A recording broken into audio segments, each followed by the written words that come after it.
Bismillahirrahmanirrahim. Alhamdulillahirabbil alamin. Wassalatu wassalamu ala Rasulillahi sayyidil mursalin nabiyina Muhammadin wa ala alihi washabihi ajma'in. Allahumma alhimna rushdana wa isna min syarri anfusina wa haykum bi tahiyatil Islam. Assalamualaikum warahmatullahi wabarakatuh. Sobat soleh dan solehah rahimakumullah. Bagian terakhir dari pembahasan tentang literalisasi Al-Quran adalah bahwa Al-Quran itu menghidupkan. Karenanya Al-Quran itu disebut juga sebagai ruh, sebagaimana firman Allah Ta'ala, A'udzu billahi minasyaitonir rajim. Wa kadzalika auhayna ilaika ruham min amrina ma kunta tadri mal kitabu walal iman walakin ja'alnahu nuran nahdi bihi man nasha'u min ibadina wa innaka latahdi ila siratim mustaqim siratillahi alladzi lahu ma fis samawati wa ma fil ard ala ilallahi tasirul umur. Dan demikianlah kami wahyukan kepadamu Muhammad ruh Al-Quran dengan perintah kami. Sesungguhnya engkau tidaklah mengetahui apakah kitab Al-Quran dan apakah iman itu, tetapi kami jadikan Al-Quran itu cahaya. Dengan itu kami memberi petunjuk kepada siapa yang kami kehendaki di antara hamba-hamba kami. Dan sungguh engkau benar-benar membimbing manusia ke jalan yang lurus, yaitu jalan Allah yang miliknya lah apa yang ada di langit dan apa yang ada di bumi. Ingatlah segala urusan kembali kepada Allah. Surat Asy-Syura ayat 52 dan 53. Sobat soleh dan solehah rahimakumullah. Para mufassir berpendapat bahwa yang dimaksud dengan kata ruh dalam ayat tersebut adalah Al-Quran. Hal ini karena dengan Al-Quran, apabila manusia mau membaca, menelaah, serta mau berinteraksi dengannya, maka ia akan memahami arti kehidupan yang sesungguhnya. Ibnu Qayyim rahimahullah mengatakan bahwa Allah SWT menjadikan wahyunya sebagai ruh dan cahaya atau nur. Maka barang siapa yang tidak dapat menghidupkan hatinya dengan ruh atau Al-Quran, maka sungguhnya ia telah mati.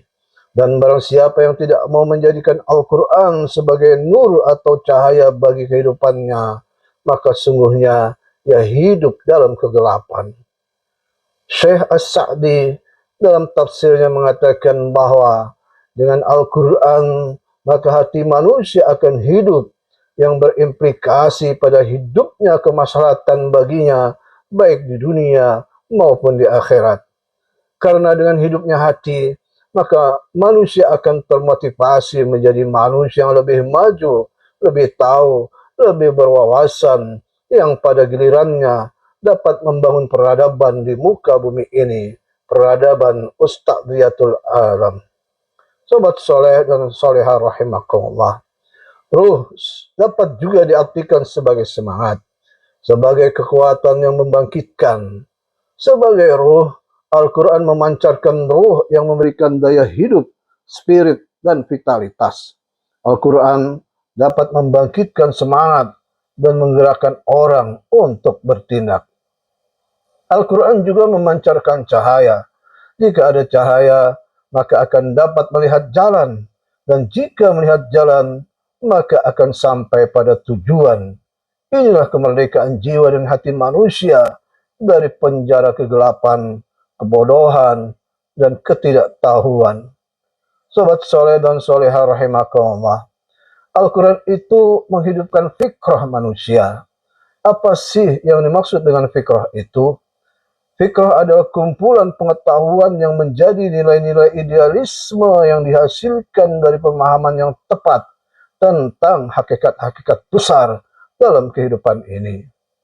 Hakikat-hakikat itu meliputi tentang Tuhan, Nabi dan Rasul, tentang agama, tentang manusia, dan alam semesta.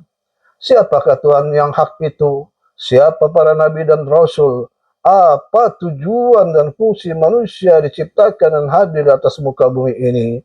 Dan apa pula fungsi alam semesta untuk kehidupan ini?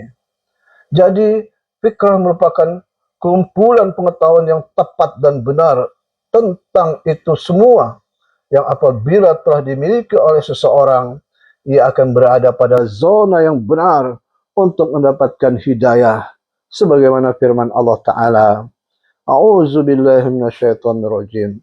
Awaman kana maitan fa ahyainahu waj'alna lahu nura yamshi bihi fin nas kaman masaluhu fidh dhulumat laisa bikharijin minha kadzalika zuyyina lil kafirina ma kanu ya'malun.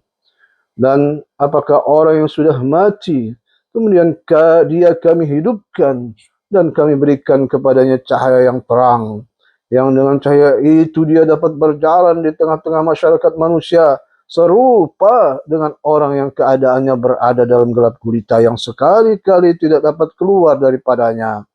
Demikianlah kami jadikan orang-orang kafir itu memandang baik apa yang telah mereka kerjakan. Surat Al-An'am ayat 122. Diriwayatkan oleh Abu Syekh yang bersumber dari Ibnu Abbas radhiyallahu anhu. Diriwayatkan pula oleh Ibnu Jarir yang bersumber dari Ad-Dhahhak bahwa turunnya ayat ini berkenaan dengan Umar ibn Khattab dan Abu Jahal. Syekh Munir Muhammad Ghadban dalam bukunya yang berjudul Al-Manhaj Al-Haraki, Strategi Pergerakan dan Perjuangan Politik dalam Sirah Nabi SAW, bahwa Rasulullah SAW pernah berdoa, Ya Rabbana, semoga Islam jaya dengan salah sebab satu dari dua Umar ibn Khattab atau Amr bin Hisham. Ternyata Umar ibn Khattab lah yang masuk Islam. Dialah yang dimaksud dengan orang yang tadinya mati kemudian dihidupkan, dan Amr bin Hisham yang dimaksud dengan yang tetap dalam kegelapan. Untuk selanjutnya, kita juga sudah paham bersama bagaimana kiprah perjuangan Umar ibn Khattab radhiyallahu anhu membersamai dakwah Rasulullah SAW. Dan kita juga sudah tahu bagaimana akhir hidup seorang Amr bin Hisham yang bergelar Abu Jahal itu. Sahabat soleh dan solehah rahimakumullah, mengakhiri pembahasan tentang literalisasi Al-Quran ini, harapan kita bersama adalah semoga Allah memasukkan kita ke dalam kelompok orang-orang yang cinta Al-Quran dan selalu melakukan sohbatul Quran dan tidak melakukan hajrul Quran. Dengan demikian, bolehlah kita berharap menjadi bagian dari Ahlullah atau keluarganya Allah. Amin ya rabbal alamin. Sebagai penutup, ingatlah selalu hadis ini. An Anas ibnu Malik qala Rasulullah SAW, inna lillahi ahlina minan nas. Qalu ya Rasulullah, man hum? Qala hum ahlul Quran, ahlullahi wa khassatuhu. Dari Anas bin Malik, dia berkata, Rasulullah SAW bersabda, sesungguhnya Allah mempunyai banyak ahli atau keluarga dari kalangan manusia. Para sahabat bertanya, wahai Rasulullah, siapakah mereka? Beliau bersabda, ahli Quran adalah ahli Allah dan orang-orang khususnya. Hadis riwayat Ibnu Majah dan Imam Ahmad. Sahabat soleh dan soleh rahimakumullah, demikianlah pembahasan tentang literalisasi Al-Quran. Terima kasih atas atensi dan perhatian. Mohon maaf atas kekurangan. Dukungan diharapkan. Semoga Allah berkenan menerima sebagai amalan. Doa kafaratul majlis sebagai penutupan.